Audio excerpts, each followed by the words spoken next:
Eres latino si en vez de usar la secadora, ¿verdad?, para secar la ropa, la tiendes en el patio o en las ventanas y la gente uno mira así, ah, ¿quién vive ahí? Eres colombiano si no tomas café, sino un tintico. ¿Sabes que sos argentino cuando el mejor jugador del mundo lleva en su camiseta los colores de tu bandera? No, el mejor jugador del mundo es James, de Colombia. Por favor, ¿a quién le vamos a mentir? Argentina. No. ¿Eres mexicano?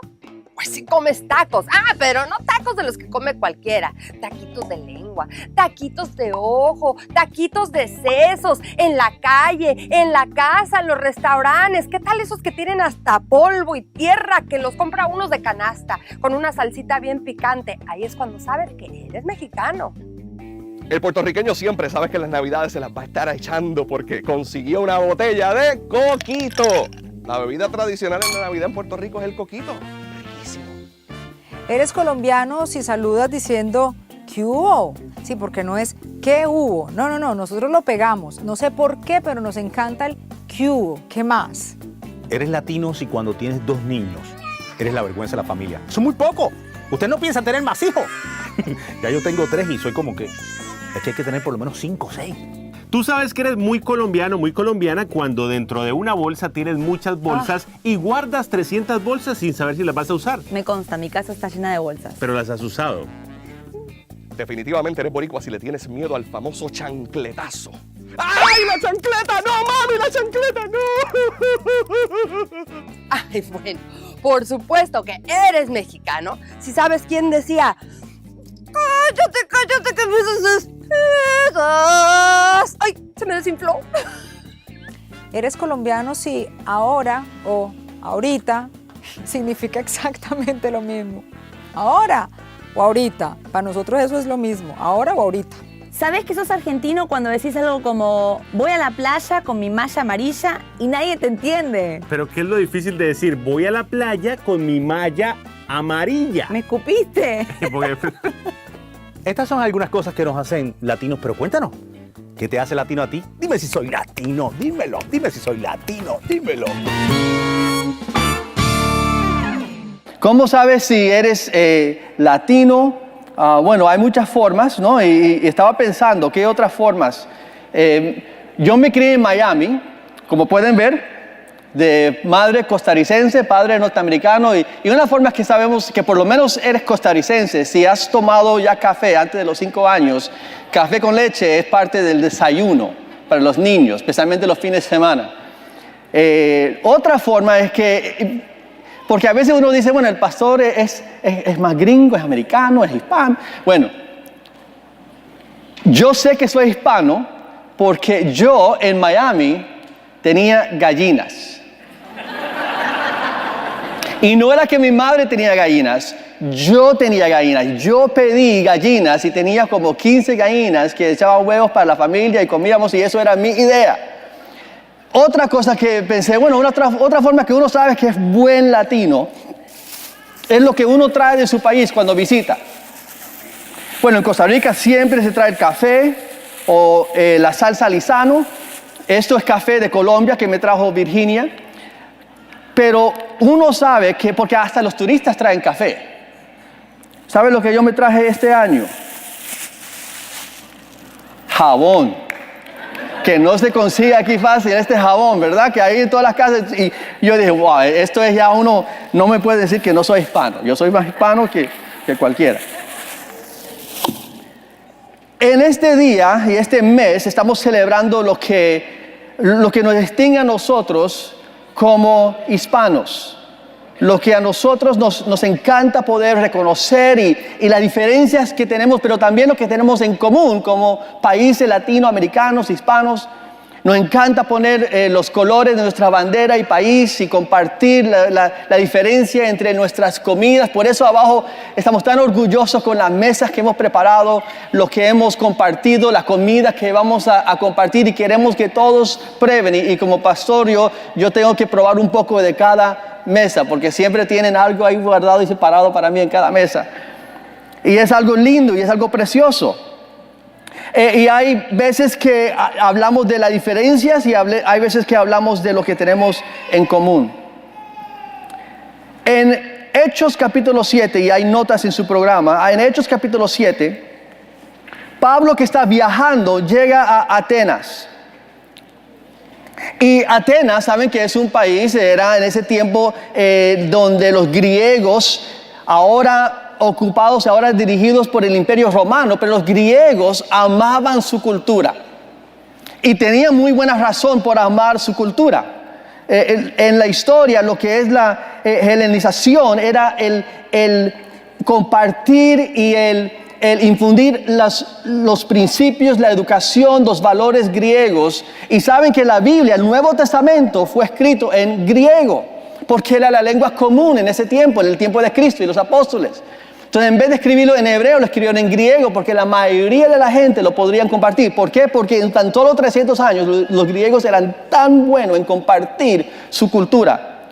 Y piénsalo, cuando piensas en los filósofos antiguos, ¿quiénes son los primeros que vienen a la mente? Platón, Aristóteles, Sócrates, en ellos pensamos. La cultura griega, ellos amaban su cultura, y Pablo llega a Atenas.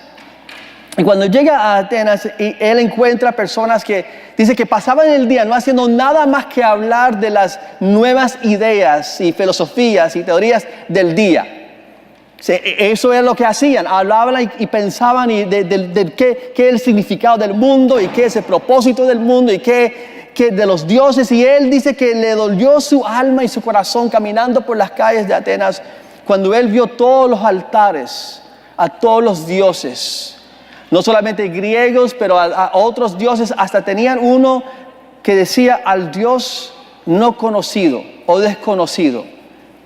Y entonces dice que Pablo comenzó a hablar de Cristo, habló de Dios. Y entonces lo invitaron a él a ir y hablar en un lugar que se llamaba el Areópago, donde todo el concilio de Atenas se reunían para hablar, para escuchar lo que Pablo estaba hablando y diciendo. Y él llega y les comienza a hablar a ellos. Y mira lo que dice en sus notas, dice en Hechos 17, comenzando en el versículo 24. Él dice, el Dios que hizo el mundo y todo lo que hay en él, el Señor del cielo y de la tierra, no vive en templos construidos por hombres, ni se deja servir por manos humanas, como si necesitara de algo. Por el contrario, Él es quien da a todos la vida, el aliento y todas las cosas. De un solo hombre hizo todas las naciones para que habitaran toda la tierra, y determinó sus periodos de su historia y sus fronteras de sus territorios. Esto lo hizo para que todos los que busquen, que todos lo busquen, y aunque sea a tientas, lo encuentren. En verdad, Él no está lejos de ninguno de nosotros, puesto que en Él vivimos y nos movemos y existimos. Como algunos de sus propios poetas griegos han dicho, de Él somos descendientes. El primer punto que les quiero hablar acerca de Dios y de este punto es que Dios es sobre todo. Dios es sobre todo. Pablo llega a los hombres de Atenas, las mujeres de Atenas, y le comienza a hablar de Dios, y él comienza diciendo, mira, el Dios que creó todos los cielos y la tierra, Él es el Señor del cielo y de la tierra. El Dios que hizo el mundo, Él es el Señor del cielo y de la tierra. He is Lord, Él es el Señor de todo. Y aún de ustedes, tan orgullosos eran ellos de su país, de su inteligencia, de su idioma, que Él les dice, hasta Él es el que formó las naciones para que habitaran sobre la tierra. Él es el que permitió a ellos tener ciertas fronteras y existir por cierto tiempo. Era Él que determinó que los griegos y Alexander iba a tener un periodo para reinar por 300 años. Y Él era el que determinó que el imperio romano y el César iban a tumbar a los griegos y luego existir por cierto tiempo. Griegos, no crean que eran ustedes que lo hicieron. Romanos, no crean que son ustedes que lo están haciendo. Es Dios que lo hace y lo determina todo. Él es el que determina si es Castro o Chávez o Maduro o Trump o el que sea que llegue a ser presidente o líder, los buenos como los malos, pero dice aquí que Él lo hace todo según su propósito soberano. Él está sobre todo, y no solamente sobre naciones y sobre líderes y reyes y principados, pero dice aquí también sobre cada uno de nosotros. Él no se puede servir por el hombre como si necesitara de algo. Él no vive en templos construidos por hombres, porque como si Él necesitara algo de nosotros. En Dios sabemos que Dios es todopoderoso, son los atributos de Dios. Él es todopoderoso. Él es omnisciente en todo lugar, en todo momento. Omnisciente, todo lo sabe. Hay otro que no se menciona mucho, pero Él es autosuficiente, en el sentido que Él no depende de nada. Él es autoexistente, existe por sí mismo. Nosotros no. Somos tan frágiles. Vimos eso con el huracán esta semana pasada que pasó por aquí, pero no nos afectó tanto. Pero si tienen familia en la Florida o si son de Puerto Rico o Cuba y se comienzan a acordar de lo que pasó el año pasado, nos damos cuenta que frágiles somos. Si estás nadando y estás debajo del agua y de pronto algo se amarra a su pie y no puedes respirar en tan solo segundos, te das cuenta que sin respirar en un minuto, en segundos, estaremos muertos. Si no comemos, tenemos hambre y tenemos que comer. Si estamos sin agua por cierto tiempo, morimos. Dios no necesita comer, Él no necesita respirar, Él no necesita dormir. Él es autosuficiente, Él es soberano y sobre todo. Y Él está aquí reconociendo y diciéndole a ellos: mira, ustedes que se creen tanto, ustedes griegos, romanos, ustedes que se creen que Dios está sobre todo y Él no necesita nada de ti. Al contrario, Él es el que da a todos la vida, el aliento y todas las cosas. Amén. Él es el que nos da a nosotros todo. Por eso Él dice: en Él nos movimos, existimos, respiramos y tenemos vida. Él es soberano y sobre todas las cosas y no depende de nada. Dios está sobre todas las naciones. Amén. Dios está sobre todas las naciones y Él está formando una nación santa de personas perdidas. Dios está formando una nación santa de personas perdidas. Y eso es muy importante. Lo vemos en 1 de Pedro 2:9, donde dice: pero ustedes son linaje escogido, real sacerdocio, nación santa, pueblo que pertenece a Dios, para que proclamen las obras maravillosas de aquel que los llamó de las tinieblas a su luz admirable.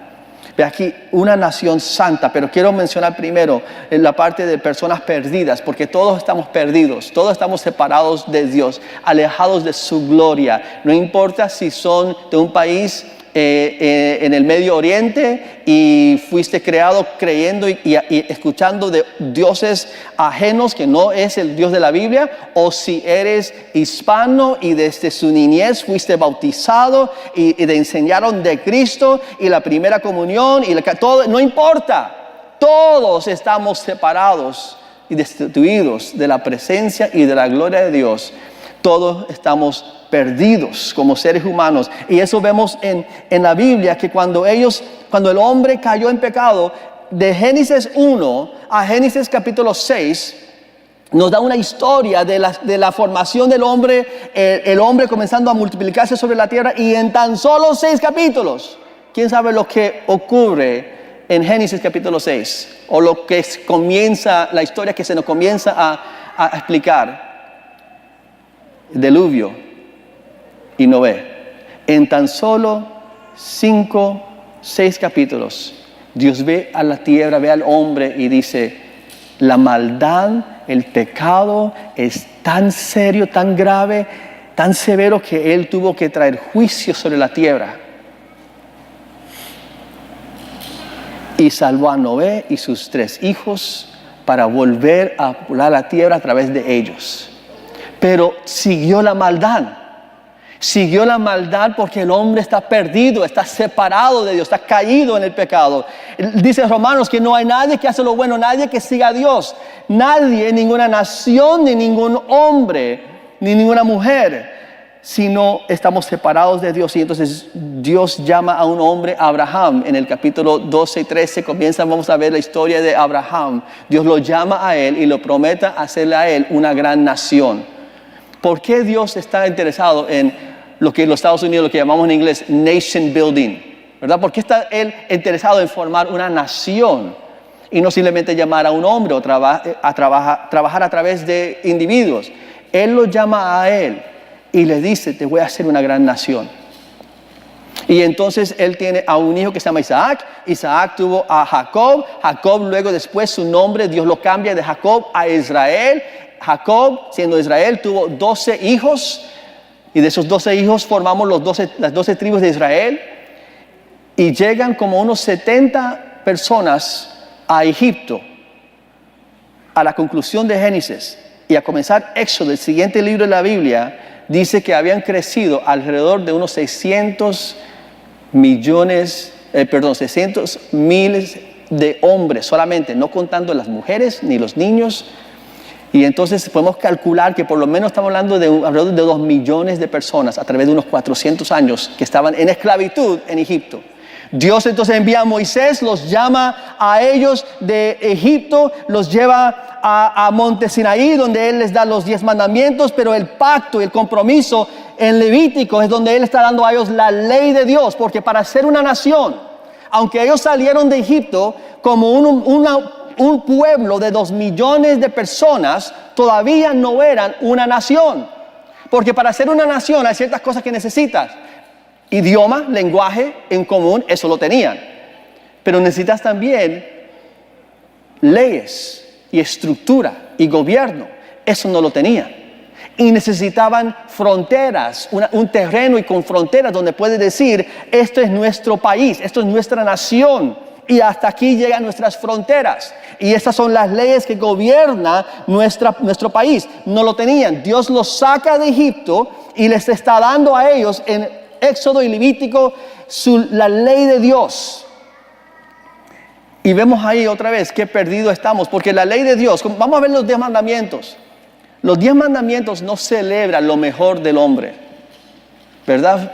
Los 10 mandamientos relatan o muestran la depravación del hombre.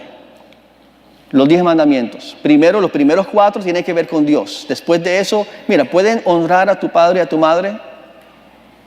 Puedes tratar de no mentir unos a los otros a cada rato. Puedes tratar de no matarse los unos a los otros. No codiciar. O sea, mira los 10 mandamientos. Es lo básico, lo mínimo. Y Dios está otra vez ahí mostrando. Mira, les voy a decir, no se maten. No mienten. Porque eso es otra vez dentro del ser humano, lo que caído que estamos. Y Dios le está dando esto a Israel. Y en Levítico 10:10. Lo puede ver en sus notas. En Levítico 10:10 dice, para que puedan distinguir entre lo santo y lo profano, y dice en paréntesis común, entre lo puro y lo impuro. Esta palabra profano aparece solamente 7 veces en el Antiguo Testamento. Y es muy interesante porque se puede traducir profano o común. Hay traducciones donde se dice lo santo y lo común. Qué interesante que una palabra tiene ese mismo significado de algo profano, que no es santo, pero a la misma vez también puede significar algo común. Y lo que esto quiere decir con esa palabra no es solamente profano como algo tan alejado de Dios, pero el concepto de algo común es común y corriente como cualquier otra cosa. Déjame mostrarle un ejemplo. Esto es un marcador, se llama un Dry Erase Marker, un marcador Expo. Es el marcador Expo o el marcador más común en toda la tierra. Si vas a Walmart o Office Depot, donde sea, vas a ver cajas y cajas y cajas de este tipo de marcador. Si hoy en día tuviéramos el templo de Dios Como vivimos en el 2018, se puede decir que en el templo de Dios vamos a tener pizarras blancas para enseñar y educar al pueblo. Entonces el sacerdote va a ir a Walmart y va a ir y comprar una caja. De todas las cajas de Expo Markers va a seleccionar uno y va a pagar por esa caja y lo va a llevar al templo. Y lo que era el costumbre era todo lo que se traía al templo se consagraba y decía: esto ahora es de Dios. Este marcador no es cualquier marcador, no es un marcador común y corriente. Este ha sido seleccionado y consagrado para ser usado en adoración a Dios en su altar. Y entonces Dios le está diciendo a Israel: ustedes no son común y corrientes, ustedes no son como cualquier y toda otra nación sobre la tierra. Ustedes han sido seleccionados. Yo los estoy consagrando para ser mi pueblo escogido, no por cualquier cosa que ellos habían hecho, sino que Él los selecciona a ellos y los separa. Y porque la santidad tiene que ver también con ser separados por Dios. Y entonces nosotros hoy en día, si aplicamos eso a nosotros, no somos llamados o hemos sido llamados a salir de la tierra, a salir del mundo y ser diferente. No ser común y corriente, no ser como todos los demás. Cuando le digo esto a los jóvenes y les digo, tal vez tú te aparece, you look like every other high school student on the planet or in America, but you're not. You've been called by God. Tal vez te aparece como cualquier otro estudiante en los Estados Unidos. Cuando vas a la escuela te ves y te vistes por afuera como cualquier otro, pero no eres común, no eres igual. Dios te ha llamado a ser diferente, a ser santo, a ser consagrado hacia Él. Amén. Desafortunadamente, Israel no quería eso. Y vemos en unos libros más adelante, vemos en el libro de Samuel, capítulo 8. Samuel era el profeta, los líderes de Israel vienen a Samuel y les dice: Samuel, queremos que nos des un rey. Y esta es la razón. Queremos que nos dé un rey que va delante de nosotros en la batalla como todas las otras naciones. Queremos que nos dé un rey para dirigirnos, para liderarnos como cada otra nación. Y estaba Dios, porque Dios había establecido: ustedes, Israel, no va a tener un rey humano, porque yo voy a ser tu rey. Y ellos estaban diciendo: no queremos ser diferentes que cualquier otra nación en la tierra, que Dios es nuestro rey. Queremos ser como todas las otras naciones. Y entonces Dios forma esa nación, pero esa nación, otra vez, para que ellos puedan ser un ejemplo a todas las otras naciones y distinguir entre lo profano y lo común. Pero ellos rechazaron eso. Pero ahora Dios está formando un pueblo. Un momentito, antes que se me olvide. Les quiero hablar. Estamos hablando de lo que es ser perdido, ser separado de Dios. Tengo ese ejemplo que he usado anteriormente. Piensa al día cuántas veces alguien peca. O tal vez usted peca. 10 veces, tal vez el número promedio que muchos tendrán en su mente, tal vez 10 veces. Vamos a decir a alguien casi santo, 3 veces al día. Yo creo que todos diríamos, 3 pecados al día, eso no es tan malo, pero multiplica eso por 365 días al año. Ya estamos hablando de alguien, lo mejor personas entre nosotros pecarían en un año 1000 veces. Algunos de nosotros alcanzamos eso antes del final de enero. Antes de que llegue el viernes. Pero multiplica eso por los 70 años de vida. Eso es alguien demasiado bueno, que promedio en toda su vida, tal vez, porque se acuerda que aún los pensamientos, no solamente lo que cometemos, pero lo que no hacemos en obediencia a la palabra de Dios. ¿Y cuántos pecados es necesario y fue necesario para alejarnos y separarnos de Dios por la eternidad? Solo uno. Entonces, ¿se da cuenta? Nosotros muchas veces pensamos, porque me acuerdo que mi mamá me dijo esto, yo les he contado esto antes. Cuando yo conocí a Cristo a los 17 años y le comencé a hablar a mi mamá de Dios y de lo que Cristo había hecho en mi vida, otra vez mi madre es costarricense, se crió creyendo en Dios y ella me dijo estas palabras: Antonio, Dios no va a enviar una buena persona al infierno. Y tiene razón, Él no va a llevar una buena persona al infierno. El problema es, mami, que no hay una buena persona sobre la tierra. Todos hemos pecado y estamos separados. Y un solo pecado es todo lo que hace falta para separarnos de Dios por la eternidad. Y yo no vengo delante de Dios con un pecado. Yo vengo delante de Dios con 10,000 sobre 10,000 de pecados en el transcurso de mi vida.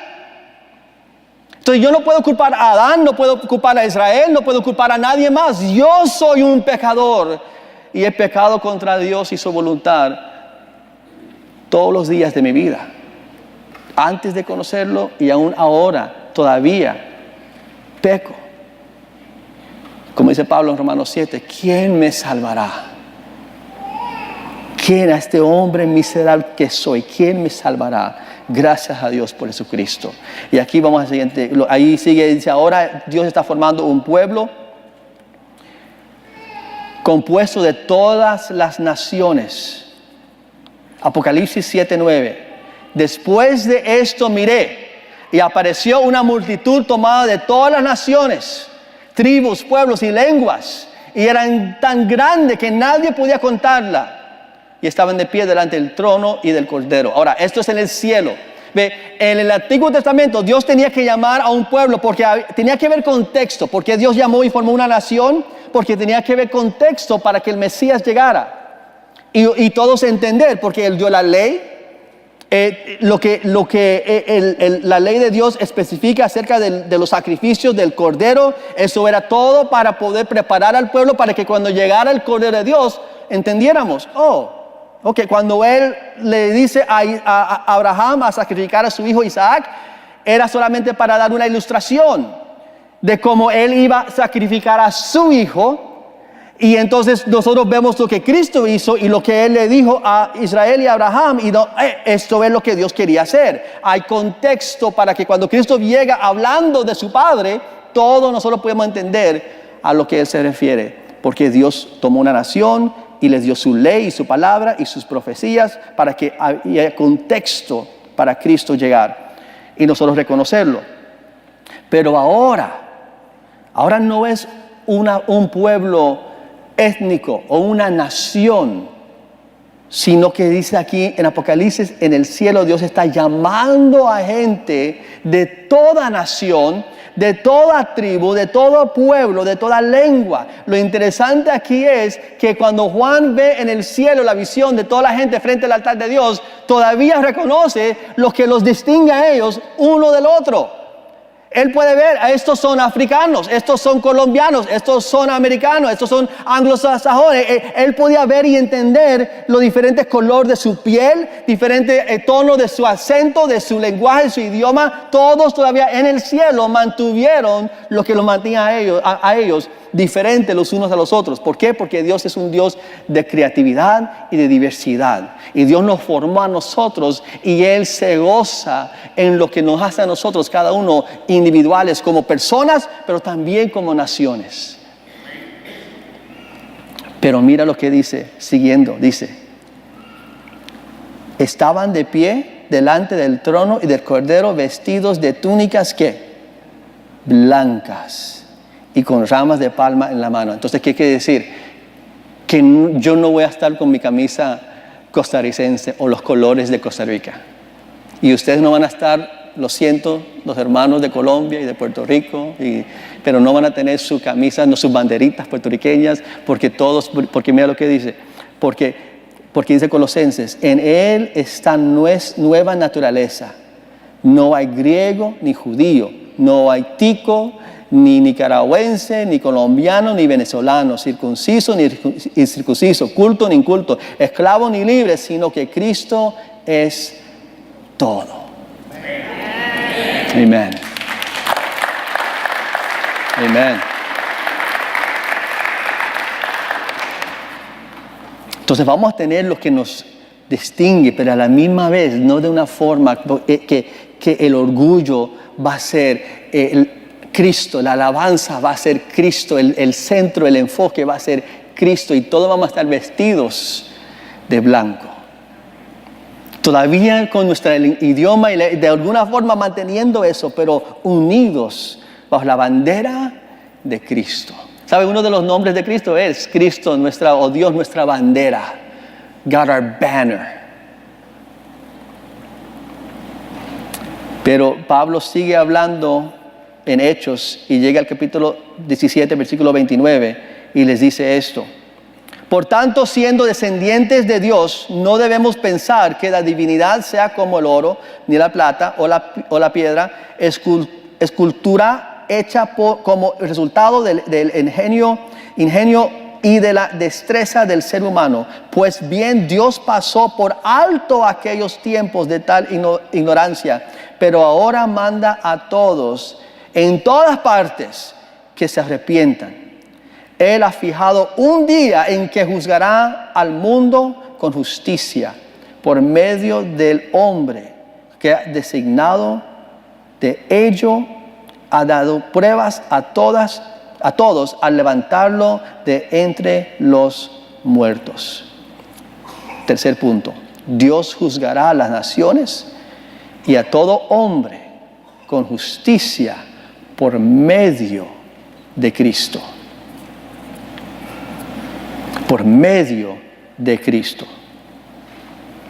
Dios juzgará a las naciones y todo hombre con justicia por medio de Cristo. Pablo está hablando a los griegos con toda su sabiduría y conocimiento y les dice, pero mira, no piensen, como les dije, que Dios se puede servir o que vive en templos. No, más bien Él pasó por alto la ignorancia de tal cosas. Está hablando a los estudiantes esta semana y estamos hablando de moralidad y uno de ellos dijeron, bueno, yo creo que sin ningún base bíblico. Y yo le dije, ten cuidado, porque Dios no es obligado a actuar de acuerdo a lo que usted cree, sino a través de lo que Él ha dicho. Amén. Entonces aquí Pablo dice, eso, lo que ustedes han hecho, sus prácticas, sus formas, todo lo que ustedes piensan que posiblemente puede ser el propósito del hombre y la razón de la vida. Mira, no importa lo que ustedes crean o piensan, es solamente lo que importa es lo que Dios ha dicho y su palabra, porque lo único que dice que no pasarán sus palabras. Y aquí Él dice, Dios antes pasó por alto tal ignorancia, pero ahora manda a todos en todas partes que se arrepientan de eso, se arrepientan y vuelven a Dios. Y si no conocían de Dios, que vengan a Dios por primera vez. Y eso es algo hoy en día. Yo creo que a veces nosotros sentimos hoy en día que no hay que arrepentirnos de nada. Solamente hay que creer, pero no podemos creer sin arrepentirnos, porque el diablo cree. ¿Se da cuenta? Santiago capítulo 2, 19. El diablo cree y tembla delante de Dios. Él cree, pero no se arrepienta. Que se arrepientan y manda a todos que se arrepientan. Cuando le preguntaron a Pablo, ¿qué tengo que hacer? La primera prédica en Hechos capítulo 2, ¿qué tengo que hacer? ¿Qué tengo que hacer para ser salvos? Arrepiéntense. La primera palabra. Cristo cuando comenzó a predicar, Marcos 1:15, arrepiéntense y cree. El creer viene después de arrepentimiento. Y aquí dice que juzgará a las naciones y a todo hombre con justicia. Me va a hacer por justicia, es lo que dice Romanos 3, que Él va a juzgar con justicia. Entonces, si Dios va a juzgar con justicia y yo sé el pecador que yo soy, eso debe crear en mí temor, porque yo sé quién yo soy. Y yo sé los secretos de mi corazón, yo sé mis pensamientos. Y si Dios me va a juzgar a mí de acuerdo a la justicia y a lo que yo he hecho, eso debe poner en mí un temor, porque yo sé quién yo soy y yo sé que no hay forma que yo llegaré al cielo por mi propia cuenta. Es imposible.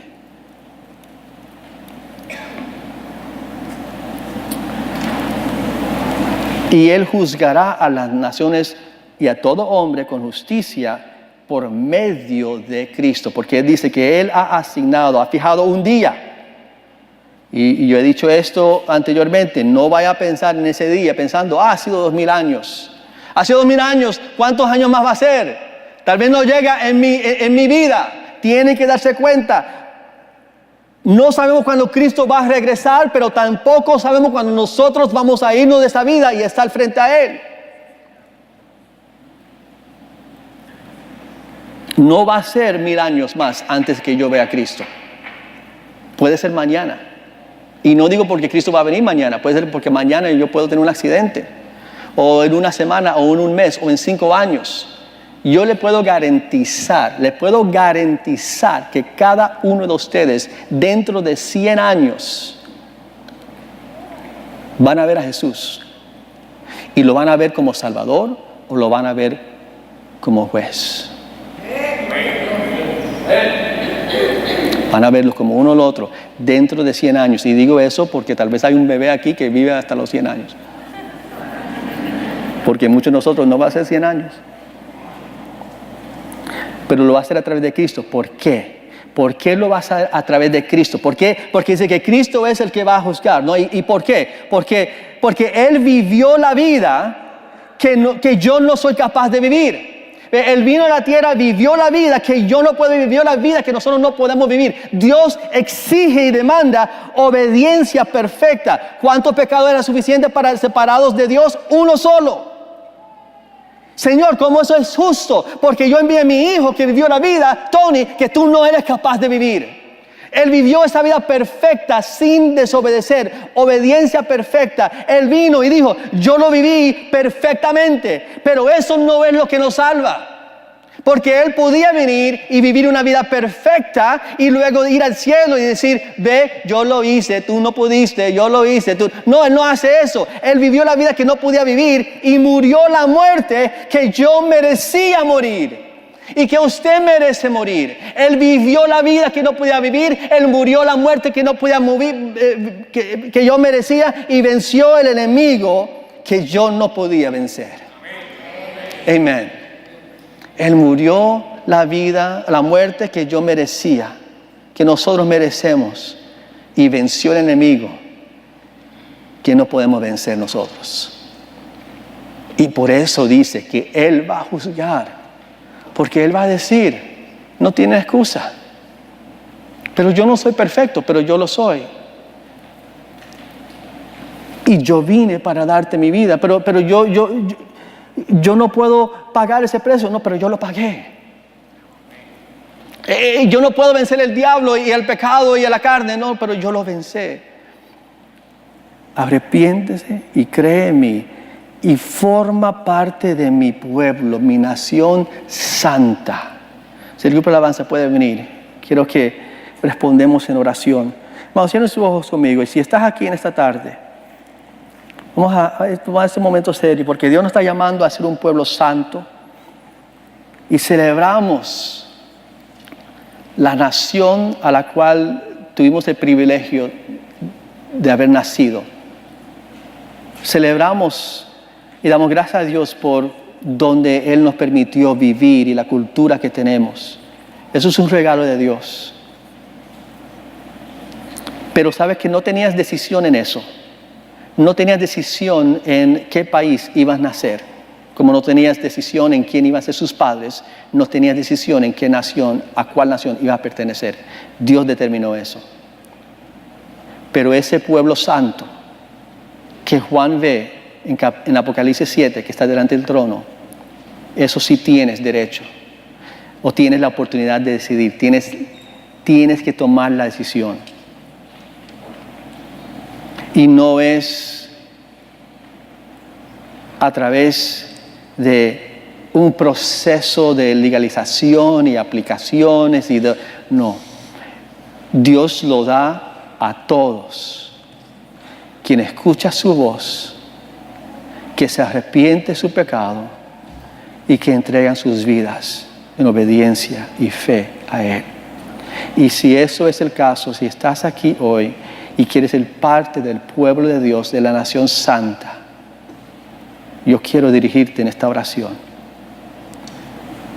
Repite estas palabras: Señor Jesucristo, yo me arrepiento de pecado, de todos los pecados que he cometido, de ser pecador, me arrepiento. Y creo en ti, que viviste la vida que yo no podía vivir y moriste la muerte que yo merecía morir. Y venciste al enemigo que yo no puedo vencer. Entonces en ti tengo vida, en ti tengo victoria. Yo te recibo hoy como mi único Señor y Salvador.